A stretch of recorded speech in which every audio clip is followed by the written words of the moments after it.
Welcome, foolish mortals. Row 18, plot 20.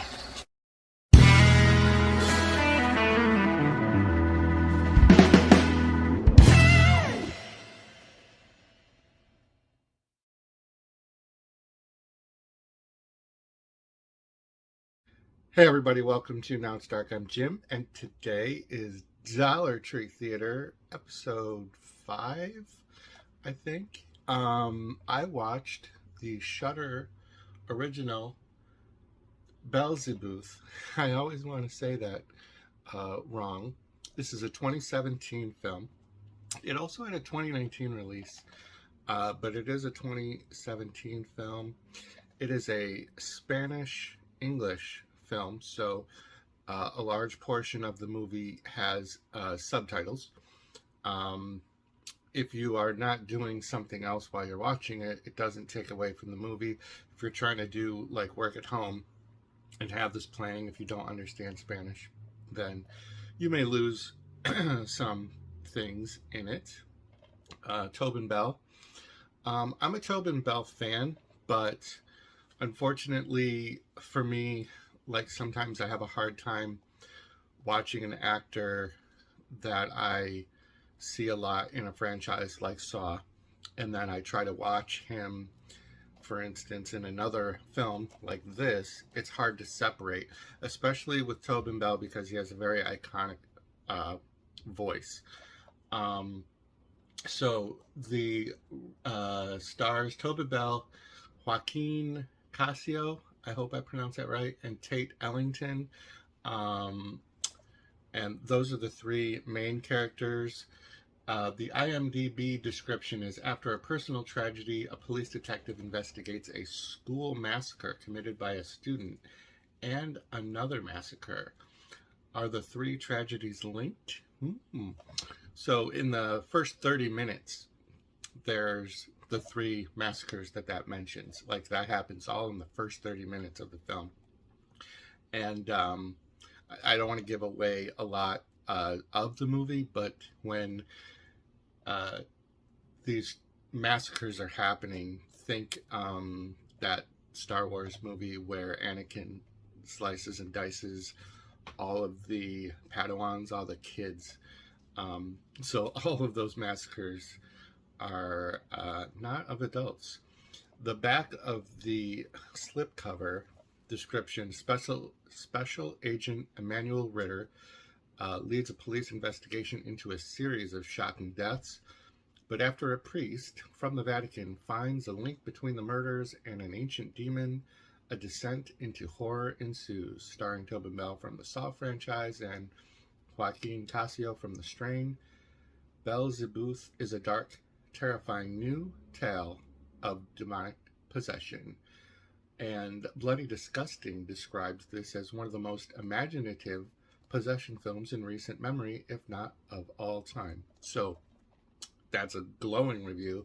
Let's watch the trailer, and then I'm going to give you some follow-up thoughts from my notes that I took while I watched the movie. Ever since the Holy Church was founded, hundreds of believers have announced the Antichrist. So, Father, why did the Vatican really expel you? In 2010, reports of possessed people increased exponentially.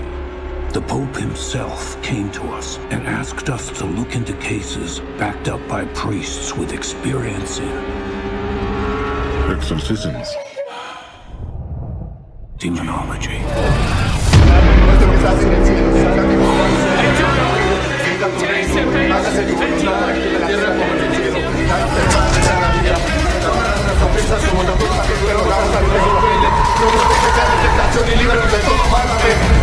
His name's Emilio Portes.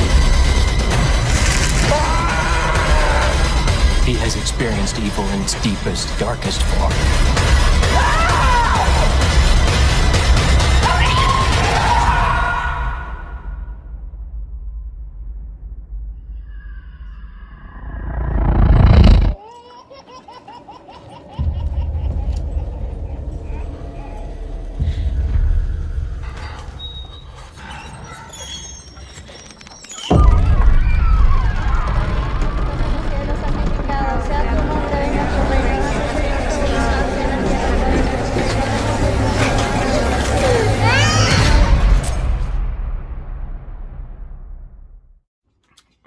So, as I mentioned before, in the first 30 minutes, there's 3 pretty substantial massacres.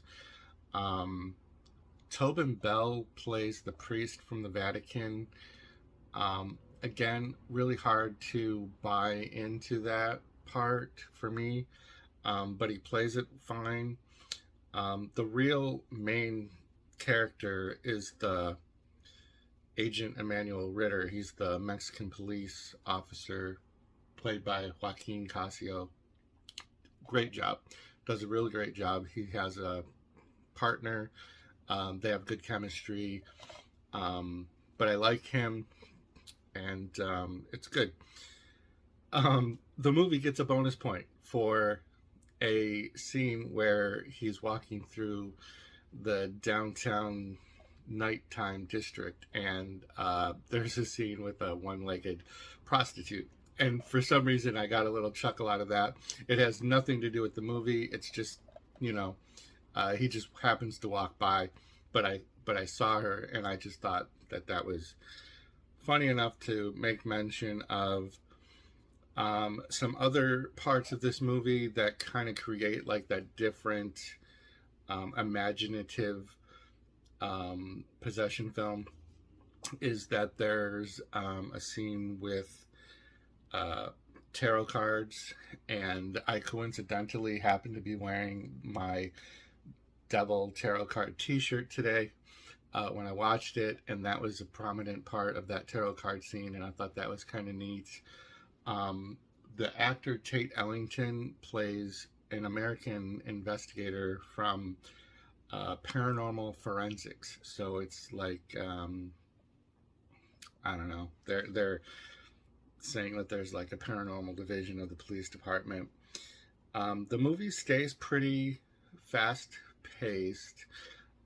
There's a reoccurring, I don't want to call it a joke, but there's a reoccurring line, because there's not really any humor in the movie, but the Mexican police keep referring to their police chief Najira, and how he's gonna like be mad or this or that or this or that, and they mention him enough times that I kept waiting for him. But well, I guess this is a spoiler. He doesn't show up in the movie. I try not to do spoilers, but there's the spoiler for the movie. If you watch this and you see that they make many references to Najira, he's not going to make an appearance. There's a slow period. You get some backstory from the Tobin Bell and Joaquín Cosío characters having, a long extended dialogue while they're doing some things, and then it becomes like the traditional possession.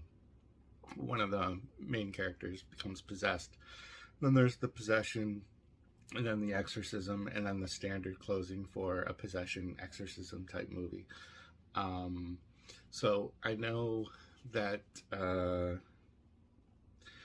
movies about Christianity and exorcisms and possessions aren't for everybody. It's a genre that I actually avoided for a very long time in my horror movie watching, but then I became very interested in it, and it really came down to I had gone so long without watching The Exorcist that it really became like a weird thing.